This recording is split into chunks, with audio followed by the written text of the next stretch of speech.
ہمارے لیے آج کی انجیل مقدس لوکا کی انجیل اس کا 1 باب 28 سے 38 آیات مقدسہ۔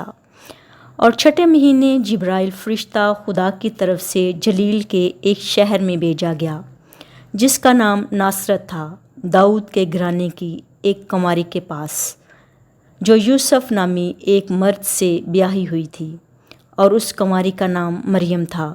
اور فرشتے نے اس کے پاس اندر آ کر کہا، سلام اے پرفضل، خداوند تیرے ساتھ ہے، تو عورتوں میں مبارک ہے۔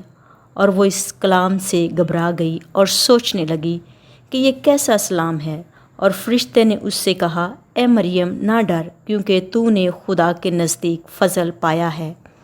اور دیکھ، تو حاملہ ہوگی اور تیرے بیٹا ہوگا، اور تو اس کا نام یسوع رکھے گی۔ وہ بزرگ ہوگا اور حق تعالیٰ کا بیٹا کہلائے گا، اور خداوند خدا اس کے باپ داؤد کا تخت اسے دے گا، اور وہ یعقوب کے گھرانے میں ہمیشہ تک بادشاہی کرے گا، اور اس کی بادشاہی کا آخر نہ ہوگا۔ تب مریم نے فرشتے سے کہا، یہ کس طرح ہوگا جب کہ میں مرد سے ناواقف ہوں؟ اور فرشتے نے جواب میں اس سے کہا، روح القدس تجھ پر نازل ہوگا، اور حق تعالیٰ کی قدرت تجھ پر سایہ ڈالے گی، اور وہ اس سبب سے وہ قدوس مولود خدا کا بیٹا کہلائے گا۔ اور دیکھ، تیری رشتہ دار الصبات کے بھی بڑھاپے میں بیٹا ہونے والا ہے، اور یہ جو بانجھ کہلاتی تھی 6واں مہینہ ہے، کیونکہ خدا کی کوئی بات ہرگز بے قدرت نہ ہوگی۔ اور مریم نے کہا، دیکھ، میں خداوند کی بندی ہوں، میرے لیے تیرے قول کے موافق ہو۔ تب فرشتہ اس کے پاس سے چلا گیا۔ انجیل مقدس کے وسیلے سے ہم سب کی تمام خطائیں معاف کی جائیں۔ اے مسیح، تیری ستائش ہو۔ باپ اور بیٹے اور القدس کے نام سے آمین۔ میرے عزیزو، آج ہم ایک بہت خاص موضوع پر بات کریں گے اور دیکھیں گے کہ کس طرح یہ موضوع ہماری زندگیوں کے لیے پھلدار ثابت ہوتا ہے اور کس طرح یہ ہماری زندگی کو تبدیل کرتا ہے۔ میرے عزیزو، ہم دنیا میں بہت کچھ سنتے ہیں، بہت ساری باتیں، بہت سارا شور، بہت ساری آوازیں،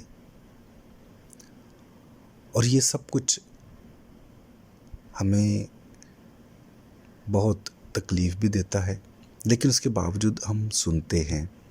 بہت ساری ایسی آوازیں جو سننا نہیں چاہتے لیکن پھر بھی سنتے ہیں۔ لیکن آج ایک بہت خوبصورت آواز، زندگی دینے والی آواز، اور اس کی مثال مقدسہ مریم کے ذریعے ہم سمجھیں گے کہ مقدسہ مریم جس نے ایک ایسی آواز کو سنا جو زندگی دیتی ہے، مقدسہ مریم نے ایک ایسی آواز کو سنا جس نے دنیا کو نجات دینی تھی، اور وہ تھا خدا کا کلمہ۔ مقدسہ مریم بھی دنیا میں رہتے ہوئے بہت ساری ایسی آوازوں کو سنتی رہی، بہت سارا شور، لیکن ایک آواز جو خدا کی تھی اس پر اس نے کان دھرے، اور اس نے فرشتے کا پیغام سنا جو خدا نے بھیجا، اور مقدسہ مریم اس پیغام کے ذریعے، خدا کے اس کلمہ کے ذریعے برکت حاصل کرتی ہے۔ تو پہلی بات کہ مقدسہ مریم اس بابرکت آواز کو سنتی ہے، اور پھر یہ صرف بات کو سن کر یہاں پر خاموش نہیں ہو جاتی، بلکہ یہ آواز، یہ کلمہ جب وہ سنتی ہے تو پھر وہ اس کو اپنے دل میں رکھتی ہے۔ پاک کلام بہت واضح طور پر یہ بیان کرتا ہے کہ اس نے خدا کے کلام کو اپنے دل میں رکھا اور اس پر غور خوض کرتی رہی، اور پھر اس نے اسی کلمے پر غور و خوض کرتے رہی، اور اسی کلمے کو اس نے جسم دیا، اور کلمہ متجسد ہوا،